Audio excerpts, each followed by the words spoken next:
کبھی کسی نے صرف ایک جملہ کہہ کر آپ کا خواب چھین لیا ہے؟ زہرا کے ساتھ بھی یہی ہوا تھا۔ زہرا بہت ہی خوش مزاج اور چلبلی سی بچی تھی۔ ہر بات پر ہنس دینا، ہر چیز میں خوشی ڈھونڈ لینا اس کی عادت تھی۔ وہ کھیلتے کھیلتی خواب بن لیتی، اونچا اڑنے کی باتیں کرتی اور بنا ڈرے اپنی باتیں سب سے کہہ دیتی تھی۔ ایک شام زہرا نے کھیل کھیل میں اپنے گھر والوں کو اپنے خواب کے بارے میں بتایا۔ اس نے صرف اتنا کہا، مجھے یہ بننا ہے۔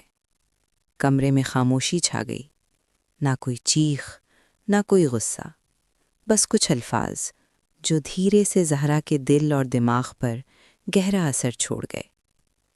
یہ تمہارے لیے نہیں ہے، اتنا دور کا مت سوچا کرو، لڑکیاں ایسے خواب نہیں دیکھتیں۔ زہرا نے کچھ نہیں کہا، اس کے چہرے پر مسکراہٹ تھی، لیکن اس مسکراہٹ کے پیچھے کچھ دھیرے سے ٹوٹ گیا۔ اس کے بعد زہرا ویسی نہیں رہی جیسی پہلے تھی۔ وہ جو باتیں کیا کرتی تھی اب سوچ کر کرتی تھی، وہ جو ہنس دیا کرتی تھی اب چپ رہنا سیکھ گئی تھی۔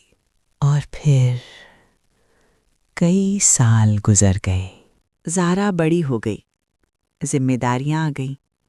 لوگ کہتے تھے ماشاء اللہ کتنی سمجھدار ہے۔ زہرا مسکراتی تھی، لیکن اب اس کی مسکراہٹ پہلے جیسی نہیں تھی۔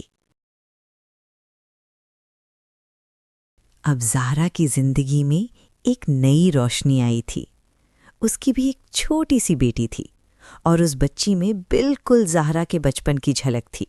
ویسا ہی چلبلاپن، ویسی ہی باتیں، خواب بننا، اونچا اڑنے کی سوچ، کچھ کر دکھانے کی چاہ اور اپنا نام روشن کرنے کا جذبہ۔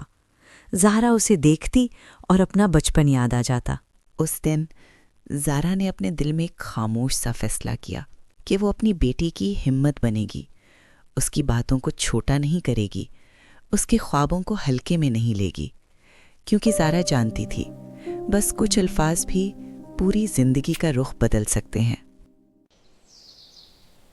شاید توکل کا مطلب اپنے خوابوں کو چھوڑ دینا نہیں ہوتا، بلکہ اللہ پر بھروسہ کر کے انہیں سنبھال لینا ہوتا ہے، پہلے اپنے لیے اور پھر ان کے لیے جو ہم سے زیادہ نازک ہوتے ہیں۔